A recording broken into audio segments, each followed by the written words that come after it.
Hello everyone, welcome to our YouTube channel everyday life. आज की हमारी रोचक और उपयोगी जानकारी है इन दो व्यंजनों के विषय में जो एक दूसरे से बहुत मिलते जुलते होते हुए भी अलग हैं। आज हमारे पास है गुलगुले और ओली बोलन। तो चलिए शुरू करते हैं। सबसे पहले हैं गुलगुले। गुलगुले उत्तर प्रदेश और बिहार में विशेष अवसरों पर बनने वाला पकवान है, जिसे पूर्वी उत्तर प्रदेश में नाग पंचमी के अवसर पर बनाया जाता है। यह एक मीठा पकवान है जो पहले गेहूं के आटे व गुड़ से बनता था। आजकल लोग इसे चीनी से ही बनाते हैं।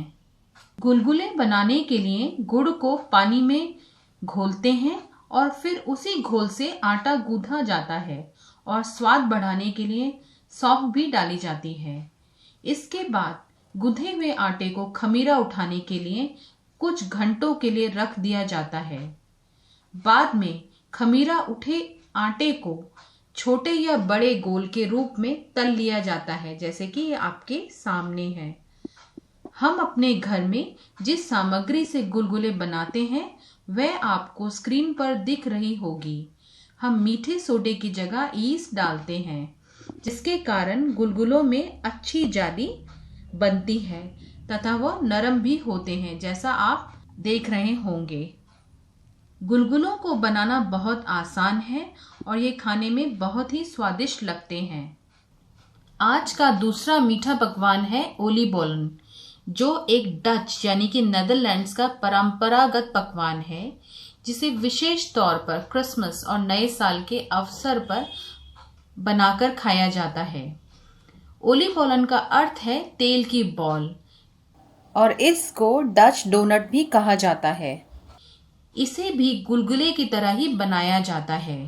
भौगोलिक दृष्टि से दोनों देशों में 6500 किलोमीटर की दूरी होने के कारण इसमें उपयोग होने वाली सामग्री अलग होती है। जैसे इसमें ऑल पर्पस फ्लावर, चीनी, ईस्ट, अंडा, किशमिश, ब्लैक करंट और सुगंध के लिए दालचीनी के पाउडर का उपयोग होता है और इन सभी सामग्रियों का मिश्रण दूध से घोला जाता है और यह पूरी सामग्री आपको स्क्रीन पर दिख रही होगी।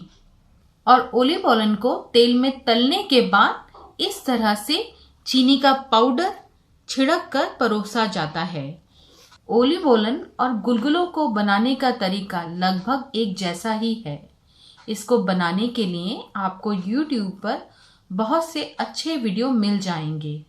यकीन मानिए, ओली बोलन भी खाने में गुलगुलों की तरह ही स्वादिष्ट होते हैं, मगर इसका स्वाद गुलगुलों से थोड़ा अलग होता है। ये है हमारा गुलगुला और ये ओली बोलन।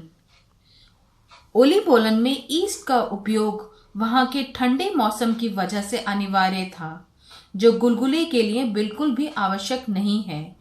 गुलगुले जैसे बहुत से पकवान पूरे भारत भर में बनते हैं। उनको किस अवसर पर खाया जाता है, इसकी जानकारी आप हमारे साथ अवश्य साझा करें और हम आशा करते हैं हमारी आज की जानकारी आपकी एवरीडे लाइफ में ज़रूर उपयोगी रहेगी। Thanks for watching and keep enjoying our everyday life.